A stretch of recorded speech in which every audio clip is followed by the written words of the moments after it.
trwy ein llygaid ni. Through our eyes.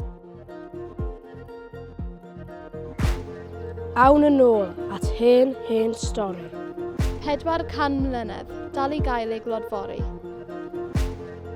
Back through the sands of time. Back through generations of mine. It began with 2 households, both alike in dignity.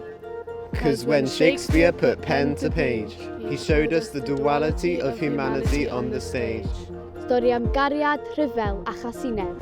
A gobaith dau blentyn yn arwain at trychineb. Am ffawd gariadon yn cymryd ei bywydau. Rhieni rhyfelgar sy'n cario'r crithiau. Ond pwy sydd ar fai? Pwy ddechreuodd y ffrai? Some would call it fate. Like a butterfly effect. some would label it destiny. But I guess, what does this whole story mean to me? Mae'r dyddiau'n troi I flynyddoedd maith. A'r poen yn pasio o genhedlaeth I genhedlaeth. What does it mean to you? Let us paint you a picture so you can see through our eyes. The lives we live today. Similar but different, many would say. Stori hen yw hon, a'r diweddglon farwol.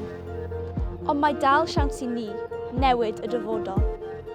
Look through our eyes. By walking in our shoes. Pwysau'r byd, aroliadau, siopa, gwaith. A society of judgmental views. Pob diwrnod mae pobl yn troi at drais. Chapter after chapter, finding ourselves. Tyfu mewn byd lle mae pawb yn dadlau. Concerns about young people's mental health. Sut mae rhoi stop ar yr holl refelau? There is still war throughout the world today. Pawb a barn dros bwy sy'n heiddi bywyd. Online stories create a cloud of grey. Pedair canrif, beth sydd wedi newid? A story told through our eyes, you decide.